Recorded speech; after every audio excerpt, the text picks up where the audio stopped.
everyone, and welcome back to another episode of True Crime with Kendall Ray. Thank you so much, as always, for joining me today. I hope you guys are all having a great day. And for those of you who are new to the show, welcome. I'm so happy to have you here, and I hope you consider clicking subscribe so we can stay in touch. You can get notified every time I upload if YouTube works. But anyway, today I am back with another family involved episode. And as you guys know, I love doing these types of episodes. It means a lot to me to be able to hear from families directly, understand cases more in depth. And I'm just so grateful to be able to do it. And, these types of episodes do take a lot longer on the back end, and we start working on them quite a bit in advance. And it takes also a lot of trust to make these episodes happen. I don't, take it lightly that a family would trust me with their story. And I'm very, very grateful today that I have Hope McGlone joining me to tell all of you her sister's story. It's been such a treat for me to be able to connect with Hope McGlone. She is an amazing person and has done so much for her sister. She was only 16 at the time of Brittany's murder. And yeah, today we're going to be talking about the murder of Brittany McGlone. This case, you guys, should have been solved years ago. There have been a lot of failures in this case. Many, many reasons for this family to just be beyond frustrated at this point, including the fact that someone was arrested and then released. That's right. And I'll get more into that later on.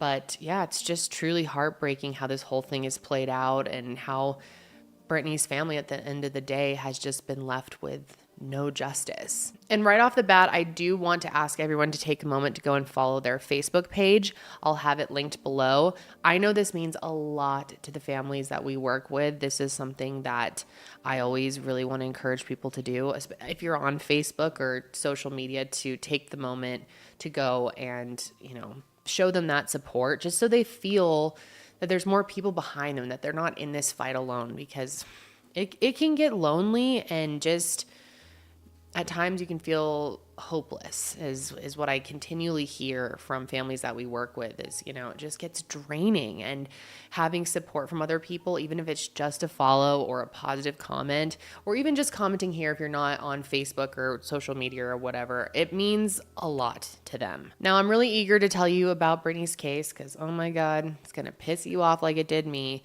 But before we get into it, I do need to thank this week's sponsor, Grammarly, and it's thanks to their support and also support from all of you that today we're able to award Brittany's family with our Hope Grant through the Higher Hope Foundation. I'll be so honest with you guys, when it comes to writing, which has been something I've struggled with my whole life, I really get stuck. It's like I know what I want to say, but I don't know how to make it come across in the best way possible and for it also to make grammatical sense. But once I started using Grammarly, all of that changed. It's an AI writing partner that sounds like you, not AI. And it works where you work, providing high quality suggestions that understand context to ensure that you sound the way that you want to, regardless of who you're talking to. They have a ton of free features such as revising your writing with a single click or suggestions to keep your writing concise, grammar support and conciseness suggestions. But if you want even more than that, upgrading to Grammarly Pro is really the right choice. And there's a couple of things that I really just love about Grammarly. One being the fact that I can have it right on my phone, so it can help me with text messages and DMs. But another feature I love is that you can highlight a section of text and a feature will pop up that suggests ways to improve it, such as rephrasing it, shortening it, and even formalizing it. And you can even type in your own prompt if you aren't satisfied with their suggestions. It saves me so much time with just a few clicks. I also really love their setting goals feature, which allows you to set your goals to ensure the suggestions are made in your voice and adjust to the right audience. You can set the formality, the tone, and even your profession. I absolutely love Grammarly Pro, and I think you will too. So sign up and upgrade to Grammarly Pro to level up your productivity. You can use my link for 20% off Pro. That's grammarly.com/Kendall07. All right, huge thank you again to Grammarly for their support. And with that, let's go ahead and get into Brittany's case. So Brittany Danielle McGlone was born on November 9th, 1987 in New Mexico to her parents Patricia and Ron, and she also had one older brother named Ryan. However, she ended up moving and was raised in Winsboro, Texas, where she lived with her mom after her parents got divorced. Now, they actually split up when she was still pretty young, and both of them went on to remarry and have more kids, which meant Brittany ended up with several siblings on both sides of her family. And according to her mom, Brittany was really always the child that she didn't have to worry about. And Patricia said that Brittany was everything that she could have dreamed of, and that her daughter was born an old soul. She always seemed to make the right decisions and wasn't the type to get into trouble. And I also learned that she was pretty reserved. In a room full of people, she may not have been the loudest, but I can tell you that she likely would have been the kindest. And it was really special getting to learn more about her when I spoke to Hope on the phone, because Hope explained to me that Brittany was really one of those people who simply loved life. She loved being outdoors, she was super lighthearted about everything, and was just the kind of person who was accepting and stood up for the people that she loved. So let's go ahead and listen to Hope herself, who knows best, explain more about the type of person that Brittany was. My name is Hope. Brittany was my sister. She was a very loving, kind of reserved person, but really cared about her family and her siblings. She never seemed to have a bad day. I would talk to her about things that, things that were going on in our family or things that bothered me, and she didn't really have the same reaction that I did. She was just kind of like, it is what it is, and move on from it. She's very independent, loved horses, loved being outside, very goofy, very funny. We had so many inside jokes. We quoted movies all the time.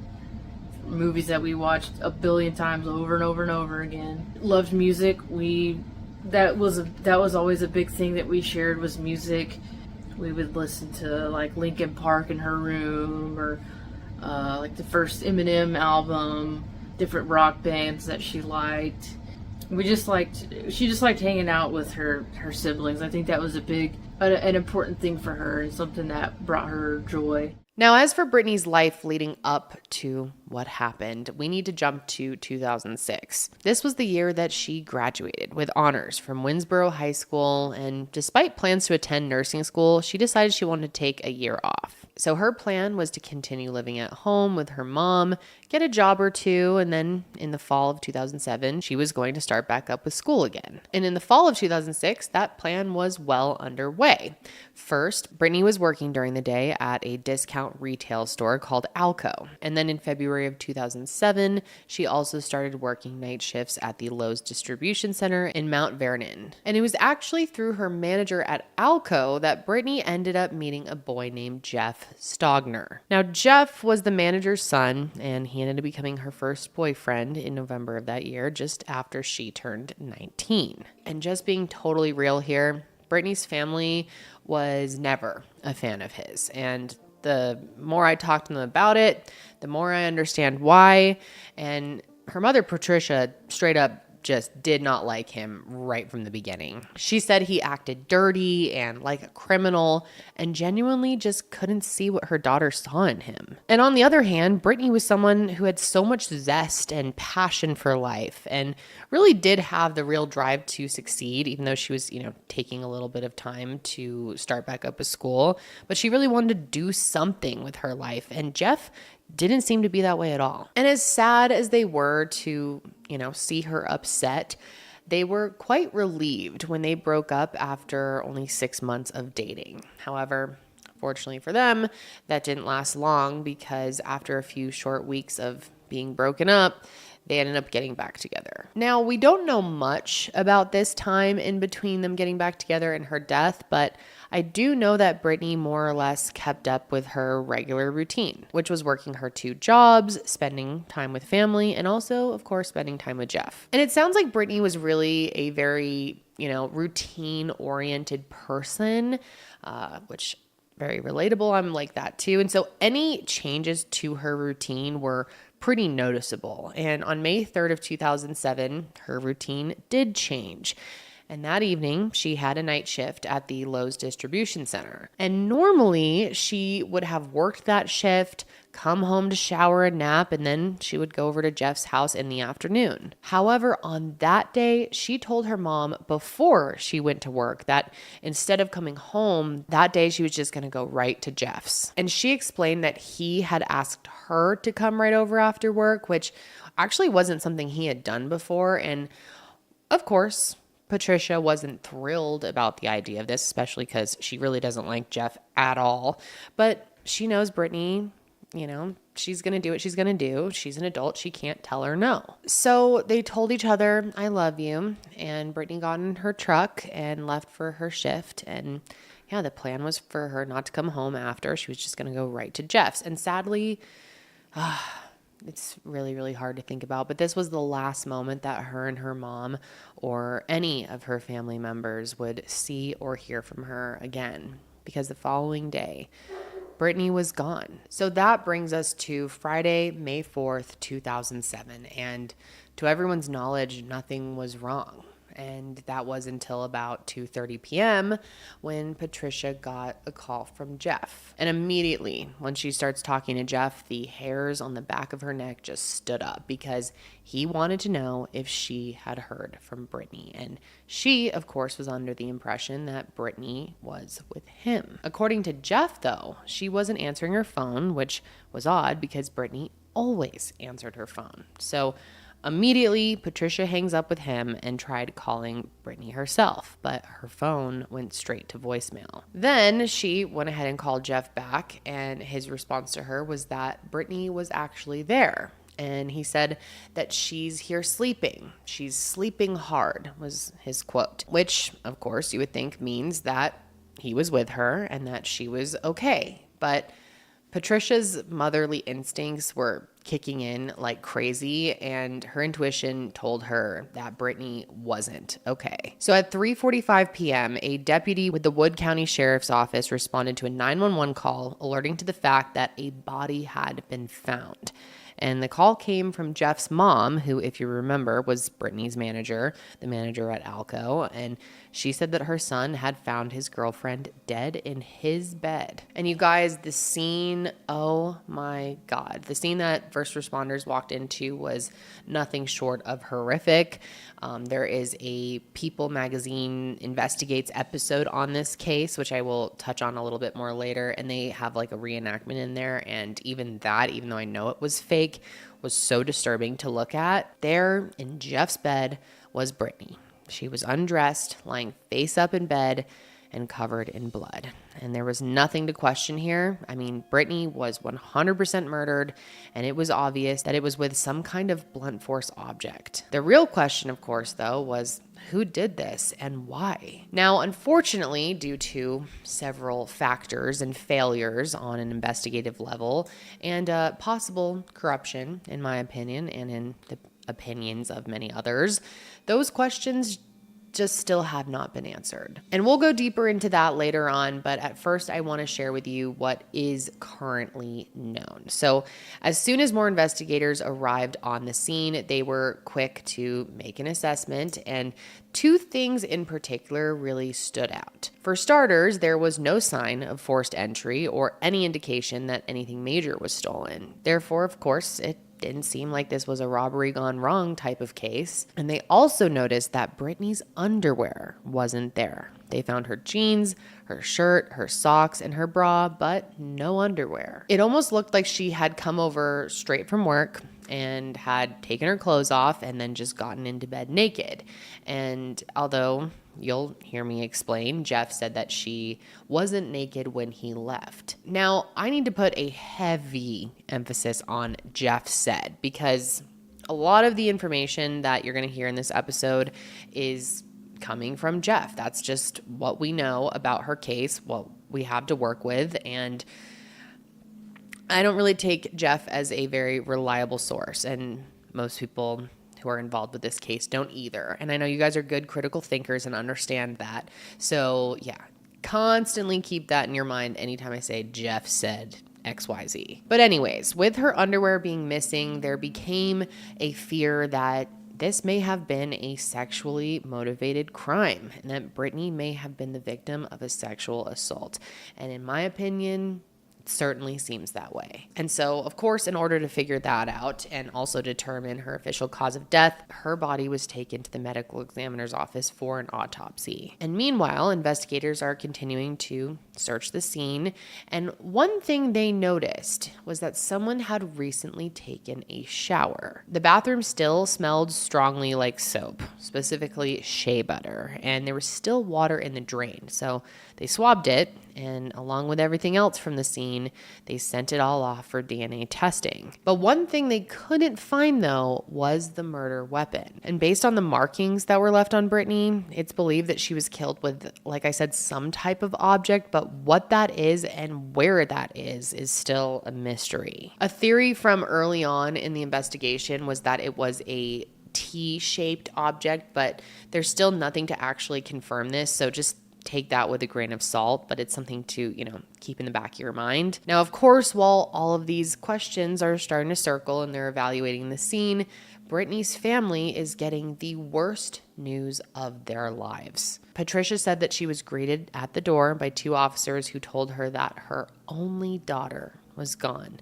And do you want to know what her immediate reaction was? She said, "That son of a bitch killed her, didn't he?" And personally, I think that says a whole lot. And he is not our only suspect, so don't get too locked in on him. I will explain. But yeah, I think that's pretty interesting that that was what crossed her mind immediately, and that she had bad feelings about him from the very start of their relationship. And we'll get more into why she thought that beyond what we've already talked about. But first, I want you to hear from Hope about her experience finding out and what she thought would happen in those first couple of days. And of course, keep in mind that she was 16 at the time. So it was a Friday. I was a sophomore in high school, and it was close to the semester ending, so I was at my grandparents' house. But I was on the porch eating some hot Cheetos. I remember that. And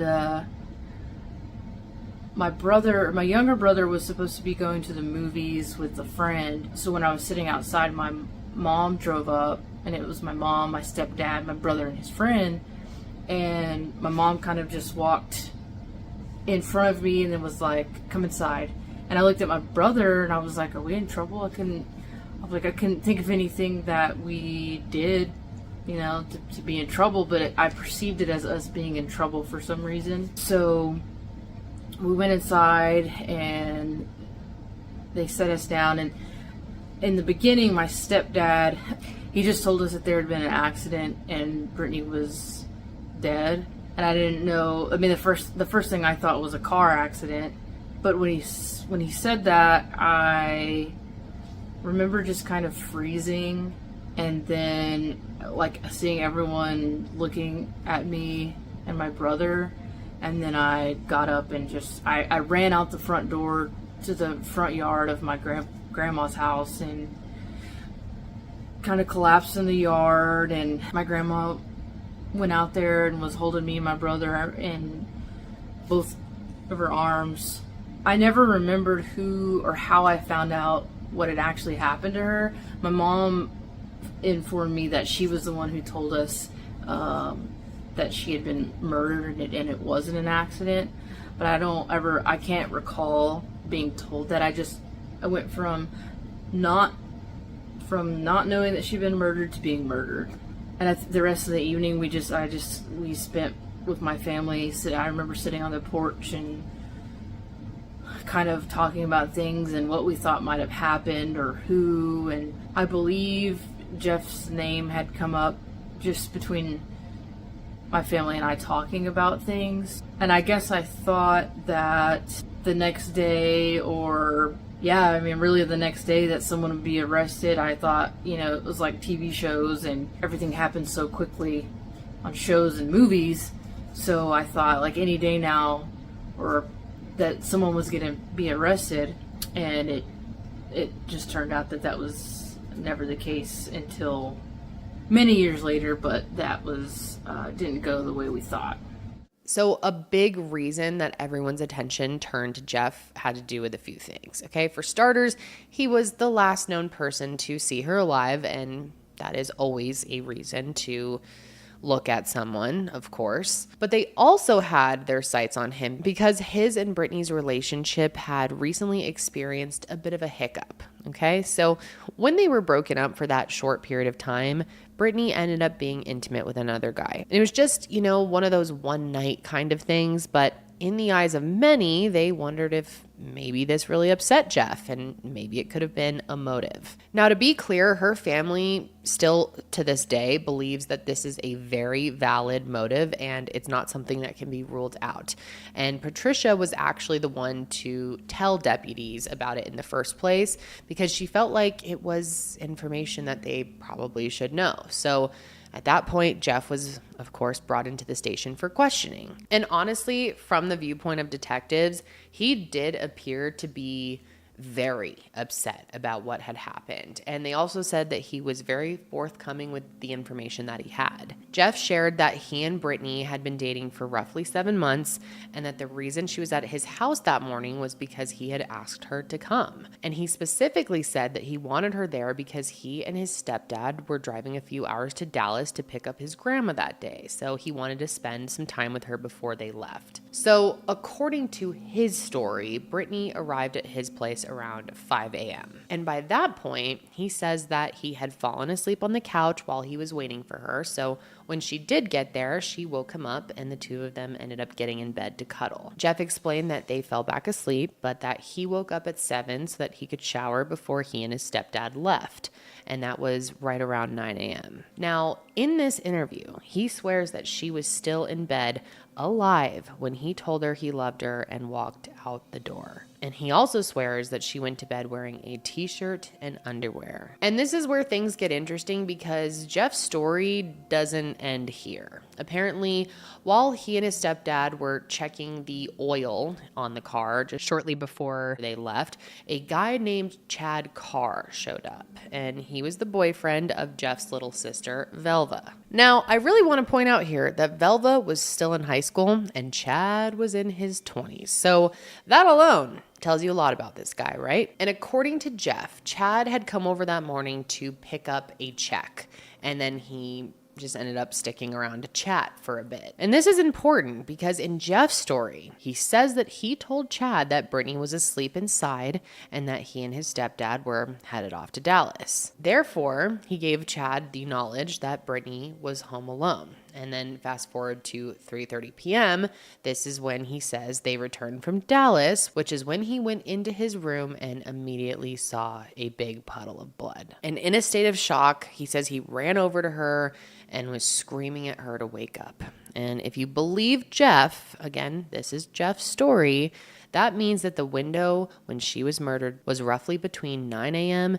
and 3:30 p.m. Again, that's if you believe that she was alive when he left. Now, investigators kept pressing him, of course, and they even asked him about that one-night stand that she had to see if that was any kind of trigger for him, if he was angry at her for that. But he said he didn't care. He told them that they had talked it through, and since they were broken up when it happened, it was, just the way it is. He did mention that someone else had stopped by, a guy named Cody. And I guess he had texted him that morning asking if he could drop off some weed and said that he left money for him underneath this garden gnome at the front door. But apparently when he got home, he lifted up the gnome to see that the money was gone, but no weed had been left behind. So now, of course, Chad and Cody are two people that investigators want to take a look at. But the issue, though, is it was going to take a couple of days before a polygraph operator could drive into town. In the meantime, though, the investigation was well underway. The clothing that Jeff was wearing had been taken from him so that they could test it along with other evidence from the scene, and the autopsy, like I said, was in progress. And in fact, the next morning, the results came in, which confirmed Brittany's cause of death as blunt force trauma to the head. And something actually stood out to them about this because it turned out that Brittany was not sexually assaulted. And the reason it stood out so much was because it meant that her murder wasn't sexually motivated, which we also know it wasn't a robbery gone wrong. So that means that whoever killed Brittany did it from a standpoint of hate and intent. And whoever that person was, they had to have known that Brittany was over there alone. So investigators tracked down everyone who was there and brought them in for questioning, starting with Chad. Now, Chad seemed a lot less willing to talk to them and even quite frankly annoyed that he was there.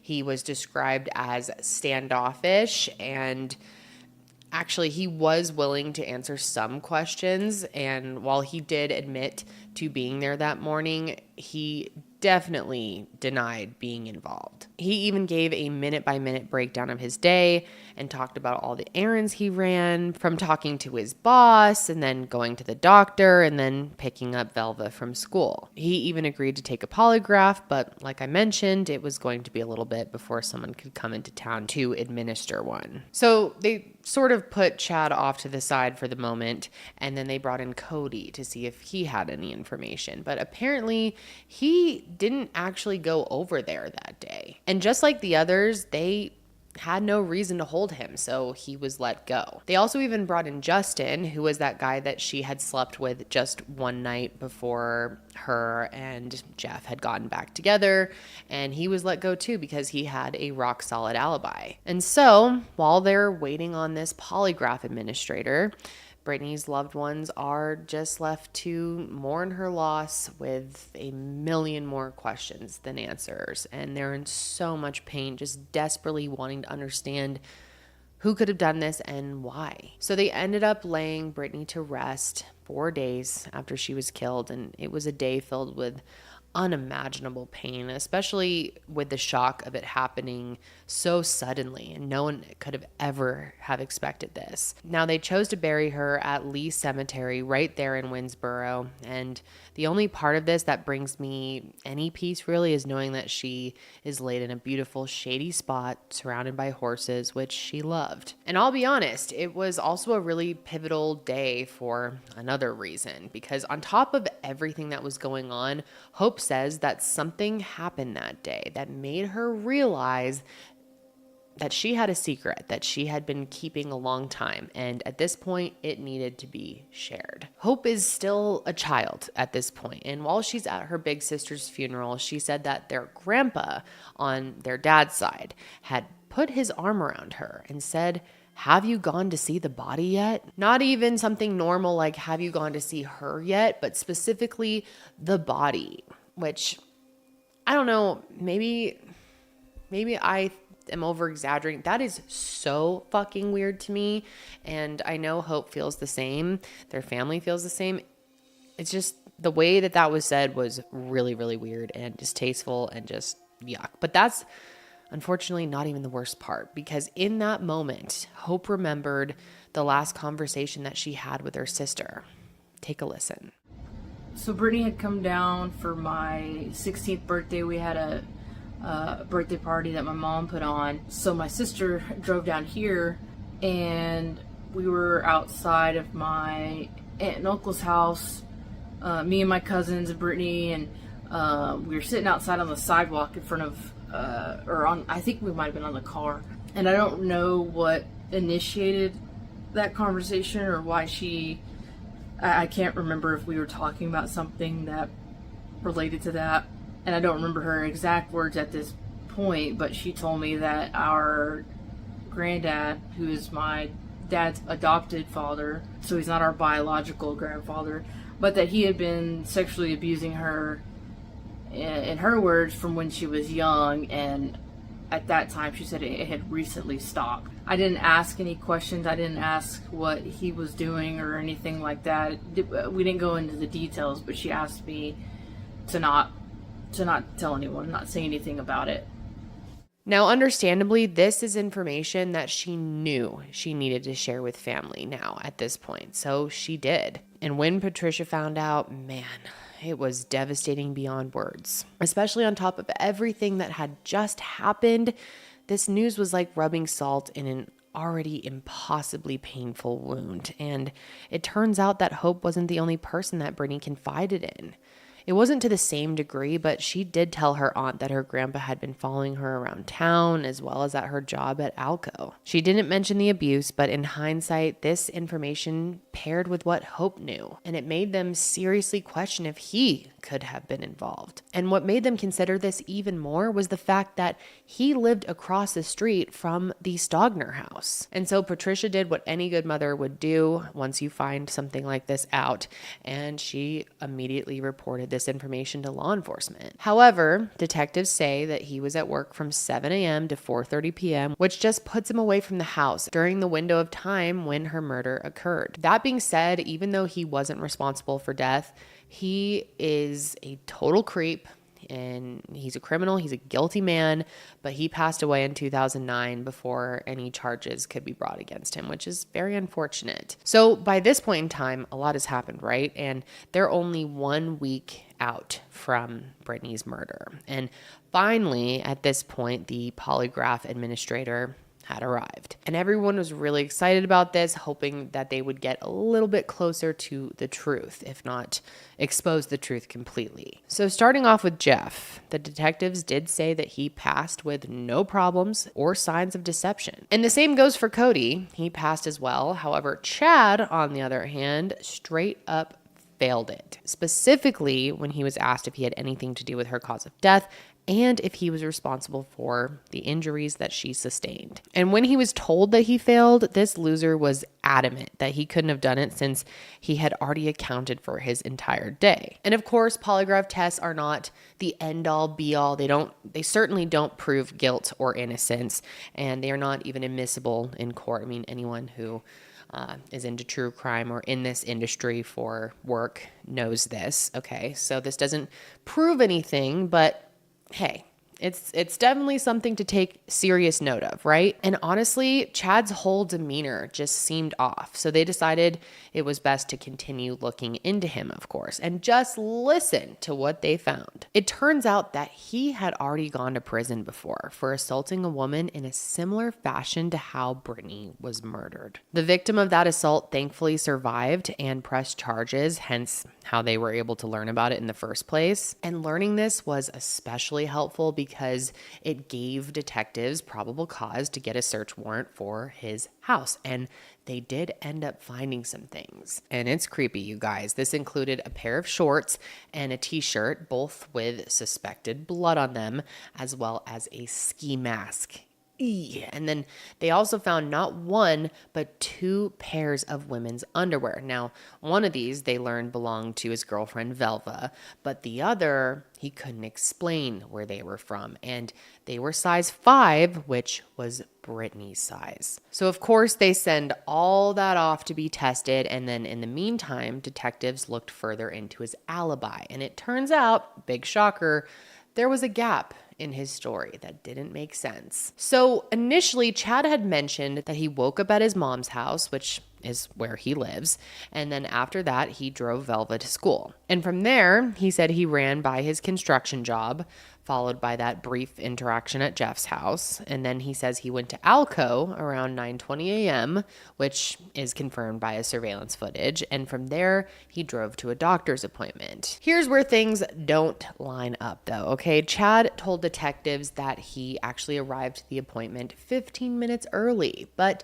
when they spoke to the receptionist, turns out he actually showed up 20 minutes late. And not only did he just show up late, but he also gave them a heads up. He called them to say that he was having car problems and wouldn't be there on time. So huge red flag. And so rather than arriving at around 9:45 like he claimed, he actually showed up closer to 10:20, which means there is about an hour of time that's completely unaccounted for. And yes, if you're wondering, there would have been enough time to drive from Alco to Jeff's house, commit the crime, and then from Jeff's house to the doctor. So of course detectives are like, what the fuck is going on here? So they call him back into the station for another round of questioning, but shocker, he continues to deny everything. And he even outright tried to say that he didn't even remember being late to the doctor's appointment at all, which, come on, dude. It hadn't been that long at this point.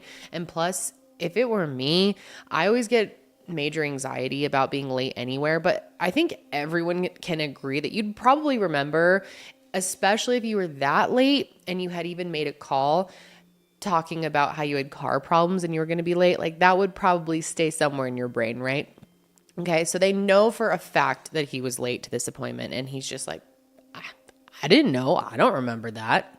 Come on, dude. But what's interesting though is even when they told him that they thought he was lying and that they were testing items from his house for possible DNA evidence, Chad confidently said that they wouldn't find his DNA on her or in that room. And the thing is, they didn't.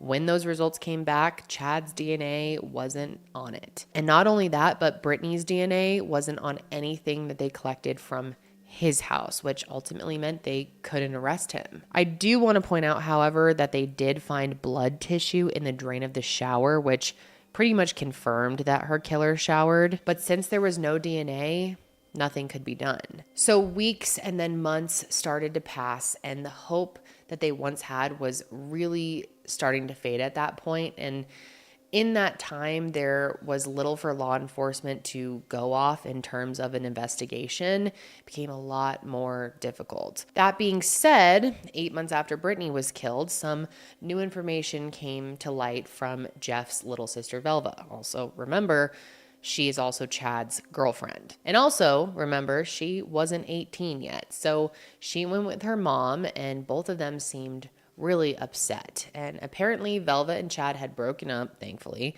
since everything had happened. And that is when she started to write things down that she remembered, including the fact that when he picked her up from school on the day of the murder, Chad was supposedly acting really nervous. And she even said that she distinctly remembered that she could smell her perfume and soap on him. And that soap was shea butter. And I hope you haven't forgotten yet, detectives first noticed that the recently used shower smelled like shea butter. So apparently Chad admitted to Velva that he had showered. But when she asked him if he had showered at her house, he didn't respond. Don't forget though, Jeff said that he also took a shower that morning. But is it possible that Chad did too? Now, in terms of timeline, detectives do believe that he would have had the time and the knowledge to know that nobody was going to be home in that hour. But when looking at Chad, the big question here is why? What's the motive here? Well, Velva explained that he was super mad that Brittany was allowed to spend the night at their family's house, but he was not. However, Patricia said that Brittany never actually slept over there. And don't forget, she worked overnight shifts quite often. So if this was his motive, it didn't really feel like a very strong one. And truthfully, their family just doesn't put too much weight into this. But regardless of if it was strong or weak, it was a motive for law enforcement to consider nonetheless. And so this was their theory, okay? They believe that when Jeff told Chad that Brittany was asleep inside, he returned to the house after he went to Alco and he killed her. And then after he killed her, he showered and collected the murder weapon, which he somehow disposed of. What sucks though is Velva's information was still not enough to go ahead and make an arrest. So now things started taking even longer than anyone had expected. And more months and years began to pass with no answers, no justice. It's incredibly frustrating for this family. And during that time, Chad did end up going to prison, but it was unrelated to Brittany's case. In 2012, he was sentenced to 8 years for felony sexual assault. And also during that time, the Stogner household was demolished, which means that any answers or evidence that was there went with it. So of course, there was this period of intense disappointment, anger, and really hopelessness in their family. I mean, they felt failed by the sheriff's department because, truth be told, as time began to pass, nobody seemed to care anymore. Every administration that came into office failed to communicate with them. And the message that they were getting was that Brittany no longer mattered. But Brittany did and still does matter. And honestly, guys, the reason that I am here today telling you her story is ultimately because of hope. And had she not started the advocacy efforts that she did and really, started lighting a fire under Brittany's case, bringing it back into the spotlight as much as she could, it's likely that I never would have even heard of Brittany's case. And I'll let Hope share, but to summarize it, she saw the lack of movement in her sister's case and decided that it was time to take matters into her own hands, which I am really so proud of her for. I mean, after so much time has passed, it's easy to feel hopeless. It's easy to feel defeated and scared, especially to get on the internet. You never know how people are going to react, and it can be hard to get enough people behind you and to really make your voice heard. It can feel defeating, and it can bring up a lot of, as you can imagine, emotions and trauma that come with all of it. But I'm so proud of her for doing that. And one of the things that she did, along with some other family members, is created the Who Killed Brittany McGlone Facebook page. And through that page, they've been able to gain a few thousand followers to help spread awareness.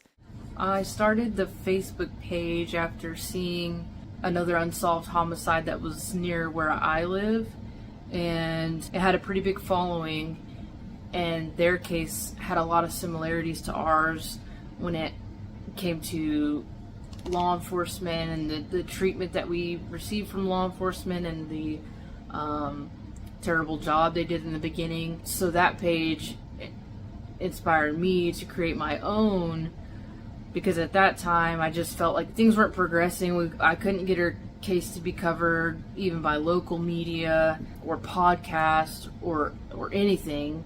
So I turned to social media and creating this page to hopefully get more attention to be brought to her case and her story, and hopefully gain some traction, and maybe someone might come forth with information. Social media is a pretty powerful tool, especially for things like this. And social media really has been a very powerful tool for them.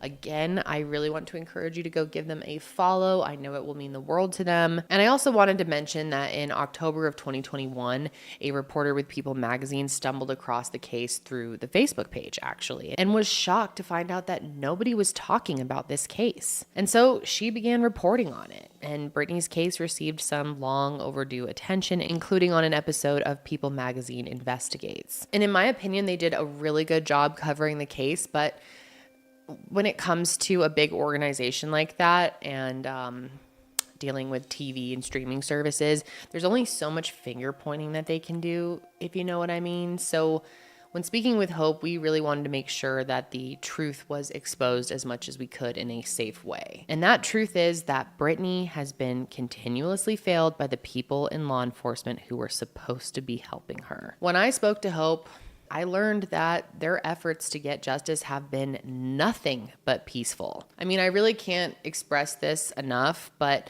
they have really approached their disappointment. I feel like that doesn't even begin to cover it. Their rage and anger with more grace than more people would in their shoes. I mean, much more than I would. I'll tell you that right now. Like, they have been angels about this situation, which is the best way to go about it, in my opinion. I just think for most people it'd be very hard to do, and they have been able to, really just stay as professional, calm, cool, and collected as they can in a situation like this. And when I started hearing from Hope the bullshit that she has been through, I felt, oh my God, it's insane, you guys. Okay, so one sheriff literally blocked Hope from emailing him after she sent him an email with just the subject line, "Justice for Brittany McGlone." That's right, just the subject line. All it said was "Justice for Brittany McGlone," and the email itself didn't even have a message, didn't even have a body. And she was blocked by the sheriff, dude. The big picture here is that law enforcement did not handle this investigation with the care it deserved at all. Doesn't seem, in my opinion, I just don't think they give a shit. And her family feels like nothing will ever happen if they don't push for it. And I could not agree with them more. And I'm proud of them for continuing to fight and push, because it can feel so defeating when you're just straight up being blocked like that. I mean, it's one thing when they're just not listening to you and like giving you bullshit responses all the time, but just to be blocked, that is disgusting to me. And there's more of that, so it gets worse. But there is one small caveat to them continuing to push, and that has to do with the current sheriff, Kelly Cole. Okay, so starting in 2021, things started to look slightly more promising because he became the new sheriff, and he actually did take an interest in Brittany's case. And it turns out he was an investigator at the time of her murder, so this case felt somewhat personal to him. Mind you, he's also been the 5th sheriff to take office since her murder, so he was seemingly the first to actually care. And thankfully, I'm happy to say that he agrees with their family that the lack of justice has gone on far too long. It's just unacceptable. So he and his team began going through everything that they had in hopes that a fresh set of eyes would help. And no surprise here, but Chad stood out to them. However, without a smoking gun, arresting him would be a risk, but that was a risk that he was willing to take. And so on August 31st, 2022, an arrest warrant for capital murder was obtained. And the probable cause they used to get that warrant included the holes in his alibi, the failed polygraph test, his knowledge of the victim's whereabouts, his prior conviction of aggravated assault, which was done in a manner similar to Brittany's death, and the fact that he had underwear in her size in his possession when it was noted that a pair of her underwear was missing. And that arrest went down the next day in Dallas, and he was held on a $1 million bond. And you might be thinking, ooh, we're getting somewhere. Are we feeling hopeful? Did something good happen after this? Well, no. Things took a turn for the worse, unfortunately. Once Chad was arrested, the district attorney's office had 90 days to present this case to a grand jury to receive an indictment. But as the days started to pass, so did their confidence that the indictment was even coming. And it wasn't until day 89 that they got their answer. And ultimately, the decision was that a grand jury wouldn't indict. It's actually called a no bill, and it means that they didn't find enough evidence to move forward. And so on November 30th, 2022, Chad was released, a free man. Ugh. God, it's infuriating to think about. And to add insult to injury, you guys, the DA's office didn't even call the family to tell them. The sheriff did, which honestly is very emblematic of the way that they have handled this case. I mean, if the failures from an investigation standpoint weren't enough, the DA's office has completely shut this family out. It is disgusting. Like, let me tell you, I was pissed when I heard this bullshit. So in addition to that one sheriff who blocked her, they also blocked Hope on Facebook to keep her from commenting on their page. And I'm talking about the DA's office, which I have to reiterate here. Her actions have been nothing but peaceful. When I was talking to her on the phone, I was like trying to understand how this could happen, because I have worked with families in the past who have been blocked by DA's offices, but a lot of that, not that it was justified there either. I mean, it never is. You're a public official. What the fuck are you doing? But in those cases, it was like repeated comments and multiple people, like it got not harassing, but like sort of aggressive, which again, let me make it clear, they should not have been blocked either. But I asked Hope, how did you end up getting blocked? What did you say? And all she commented, dude, was #justice for Brittany McGlone. And they blocked her for that. I was floored when she told me this. In my opinion, the DA's office really seems to be the real problem here. And as far as Hope is concerned, Brittany's blood is on their hands, and I couldn't agree more. And I'll let her speak to this as well, but she believes that DA Angela Albers straight up nudged the jury not to indict. That's right. That's what she believes. I have to reiterate, I can't say that for myself, but she believes that for whatever reason, this was purposely mishandled. And this is one of those situations, where because Angela isn't explaining why she won't pursue this case, Hope and everyone else, myself included, is left to wonder why. And you can probably understand how after all these years, it's easy to fill those unanswered questions with speculation of corruption. And of course, if you are a true crime consumer, if you've watched, any number of episodes of this show, you know that corruption in law enforcement and DA's office and the entire justice system is definitely there. At the end of the day, there's just no valid reason why Angela would be refusing to take on this case. unless she knows something that we don't. Either that, or maybe she's just scared to lose. And honestly, either way, at the end of the day, there's a guilty person out walking free in her community. And basically, from what I understand, she's dragging her feet because she's mad at the sheriff for arresting Chad to begin with. And again, infuriating, but she wouldn't even take a meeting with their family when he was arrested. Instead, she set up a meeting with Patricia and the assistant DA, Brandon Bade. And Patricia says that Brandon was the one who made it clear that they were upset with the sheriff for arresting Chad without consulting them first. Which, let me make clear, Sheriff Kelly didn't legally have to do that. Mind you, Brandon represented Chad in 2007 on a sexual assault case, okay? So keep that in mind. So he has a personal interest in this and never should have been involved with Brittany's case to begin with. Then, somewhat more recently, they did end up meeting with Angela, and Hope told me that she hardly spoke and could not have looked less interested in hearing them out. And what makes it even sadder is Angela worked for the DA's office before she became the DA and was working there when Brittany died. So in theory, you would hope, right, that she'd have some motivation and having that connection to the case to see this through to the end, but clearly not. And also let me share with you that the DA's office claims to fight for victims' rights, yet they don't even have a victim's advocate, okay? So how is any person supposed to feel protected and supported during one of the worst things that someone can go through when there aren't even resources available to help them?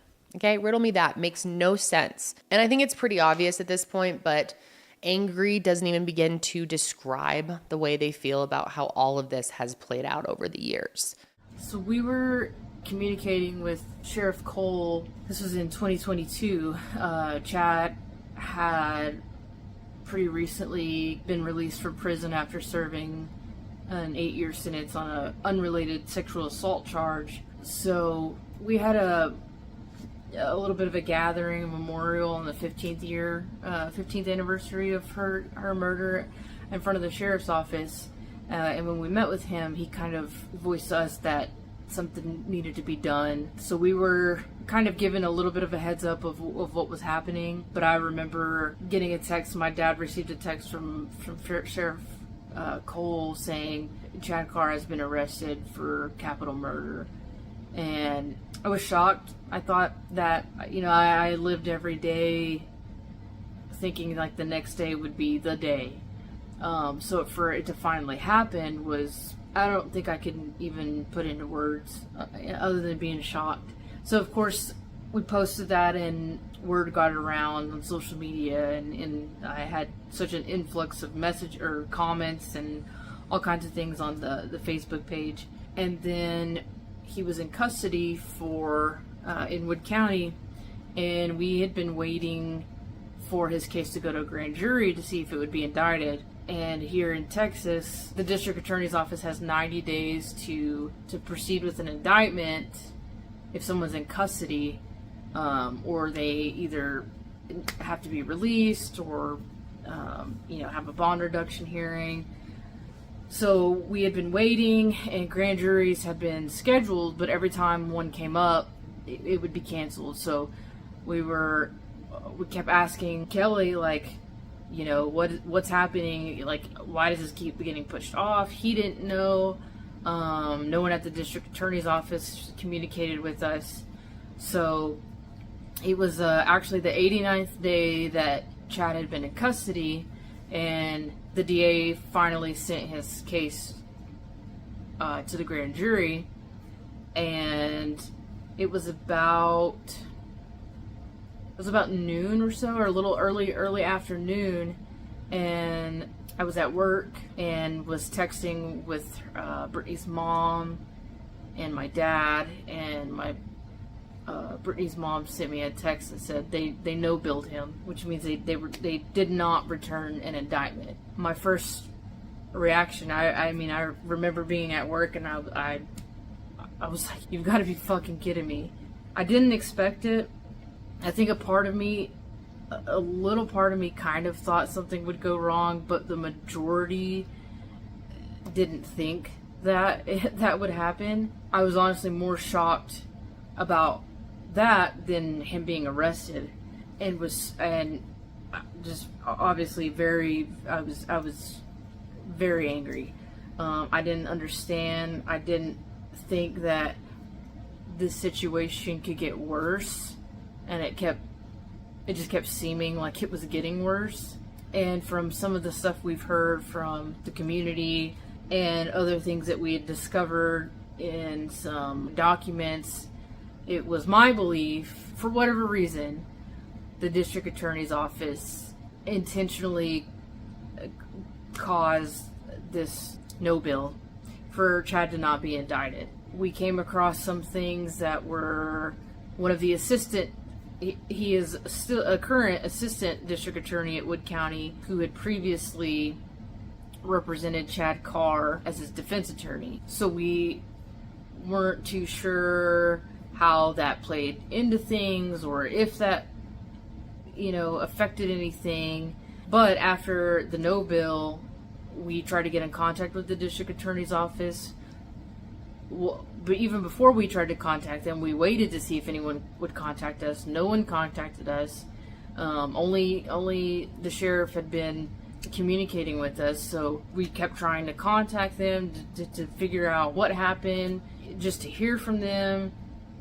Left messages, no one returned our calls, kept leaving messages, and just silence from them, which we didn't really understand because their role is to help us and advocate for victims, and we couldn't understand why we were being completely shut off and why they wouldn't want to communicate with us. And I still don't understand it.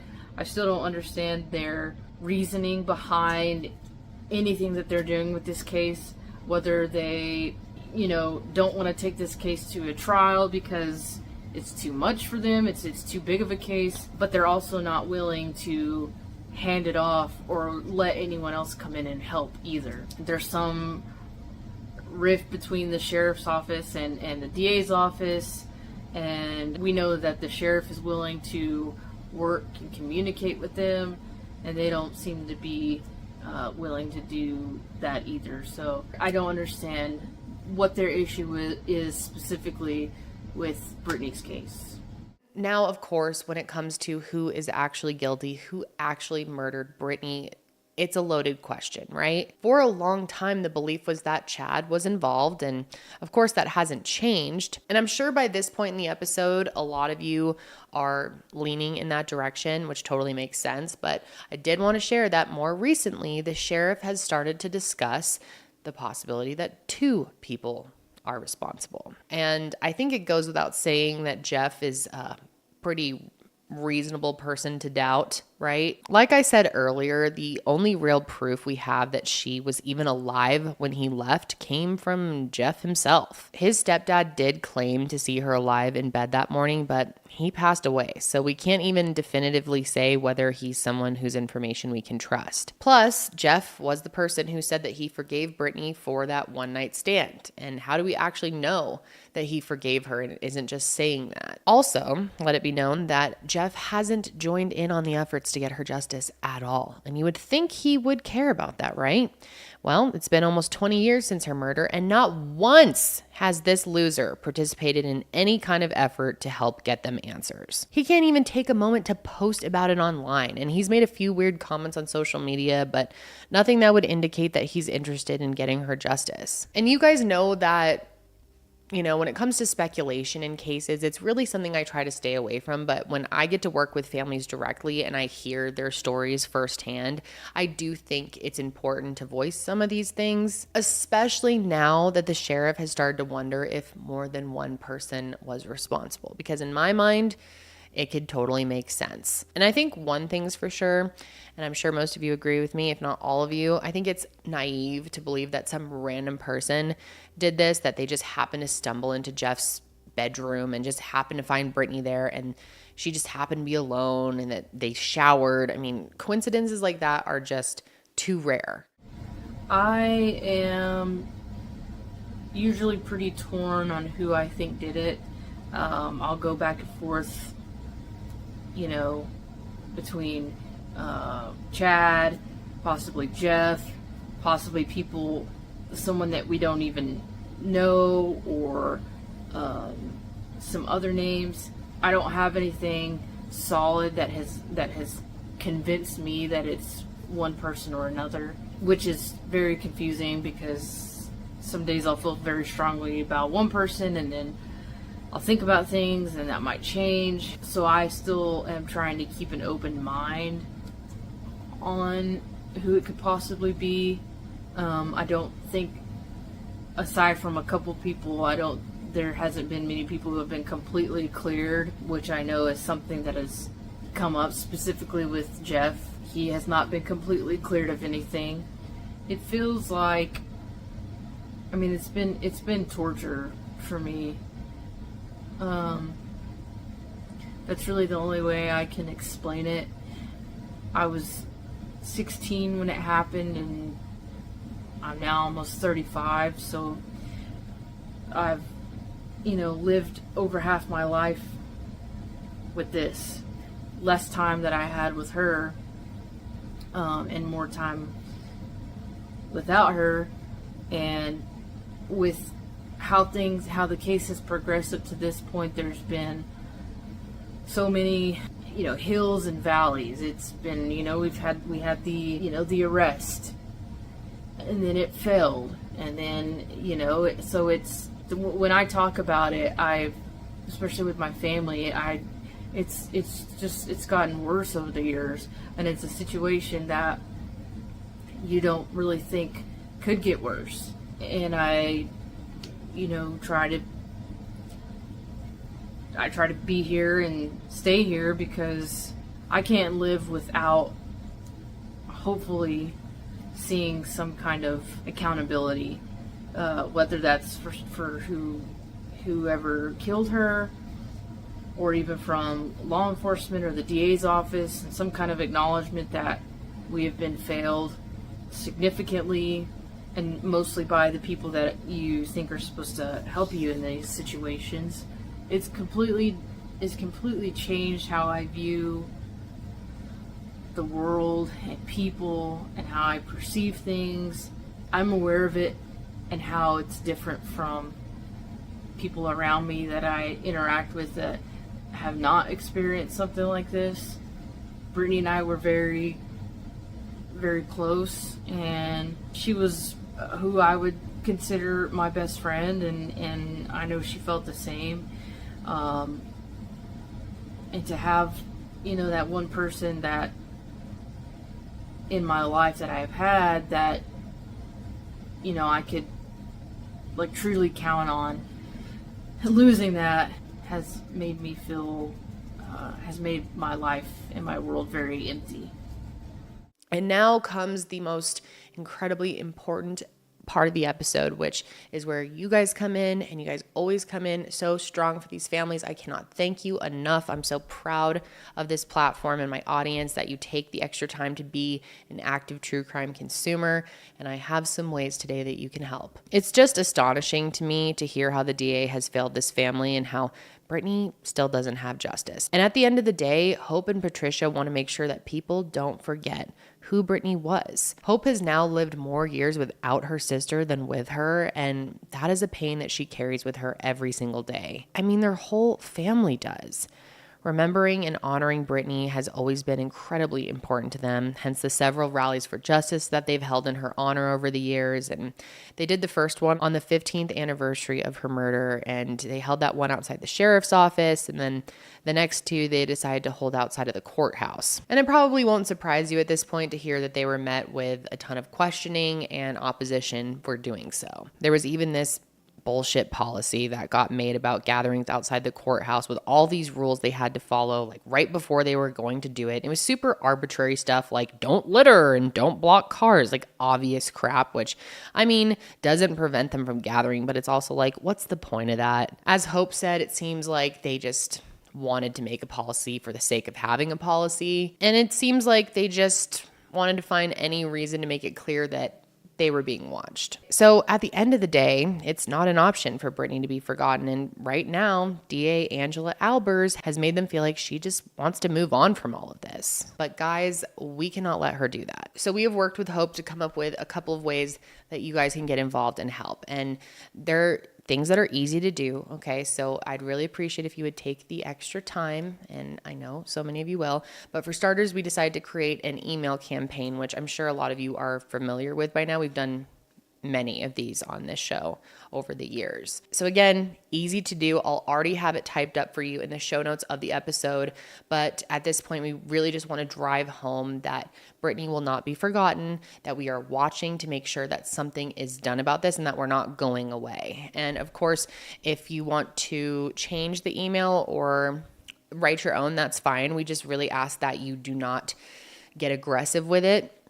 What's the saying? You catch more bees with honey than vinegar or something like that. I think that's very true. And we've learned over the years that the nicer we can be, the better. Although I won't be shocked if they end up just turning off the email system. We've had campaigns where we have seen that happen, and it's very, very frustrating. And since they love to block, I guess they can't block us off or block us all, but maybe they'll just shut down the system. So that could happen. I want to give you a heads up for that. But yeah, in these cases, if they feel like no one is pushing them for answers, it's a lot easier for them to sweep this under the rug, especially because they have for so long. So we worked together to craft an email to send to Angela's office, making it explicitly clear that this is not going to go away. Now, another thing that you guys can really do to help is take your pleas public. And that would mean, in addition to privately emailing the DA's office, they need public pressure. And so, as I mentioned, they blocked Hope on Facebook, but I'm going to put their page below. And if you guys can go and please let them know, nicely-ish, that we're here and we're not giving up.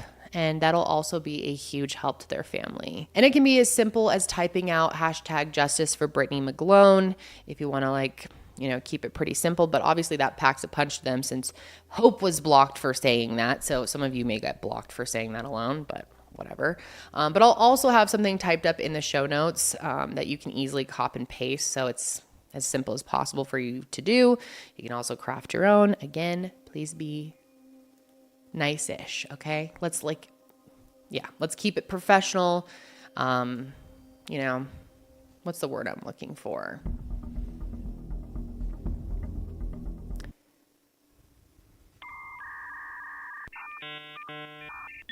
Serious with a mission, but kind.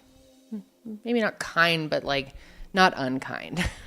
You guys know what I mean. But we're hoping that if their page is flooded with messages from all of you, that's not something that they can ignore and that they can't keep up with blocking all of you.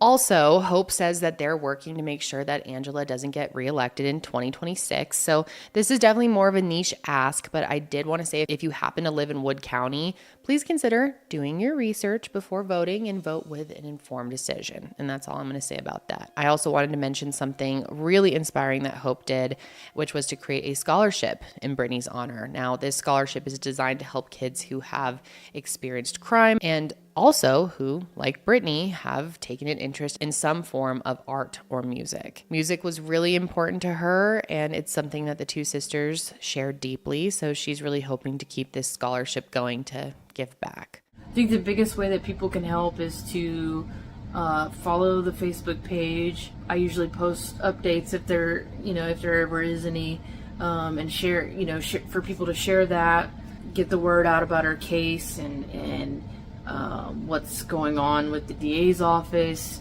If you're local to Wood County and have information, to reach out either to the page or law enforcement or Crime Stoppers. There's also a reward through Crime Stoppers in Wood County. So those are the main ways to help us out.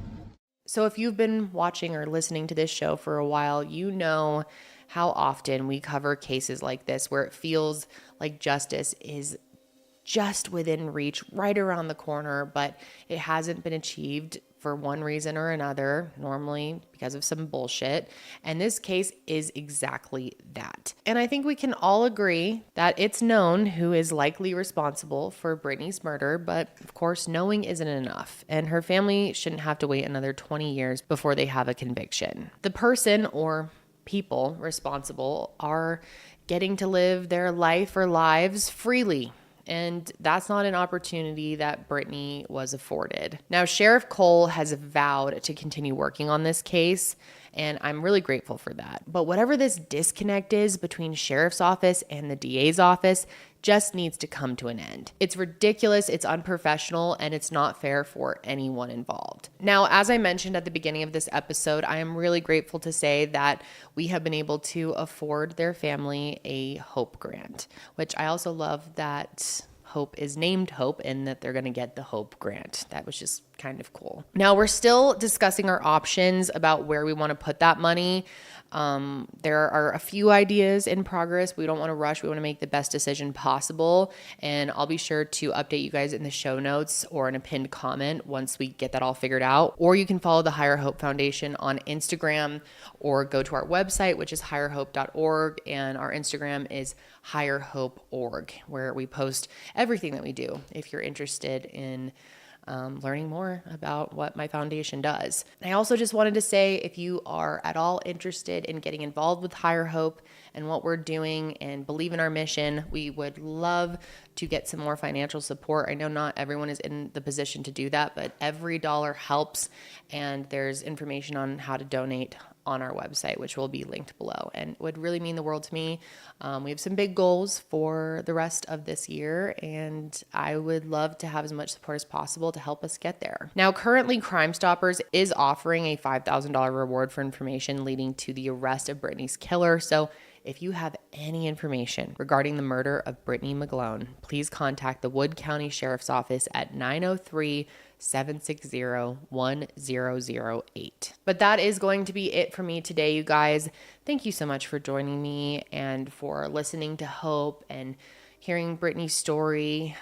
They desperately need the support, and you guys are always so awesome with families that come on the show. I used to always say, like, please be nice, please leave nice comments. And I never even say that anymore because I know you guys are going to just be fantastic and show them so much love and support. And, you know, I wouldn't bring people who have been through what these families have onto this show, onto a huge platform like this, if I didn't really, really trust or believe in my audience, you know, the majority of you, the vast majority of you. So I'm very, very grateful. And huge thanks to Hope and also Patricia, who helped us put everything together for this episode. We wish you guys nothing but the best, and we will always be here if you need any help. And I'm excited to see where things go and also to figure out what we're going to do with your Hope grant, because I don't know, we have some cool ideas. So I'm interested to see what we will end up doing. But that is going to be it for me this week, you guys. I will, of course, be back next week to discuss another case. And until then, stay safe out there.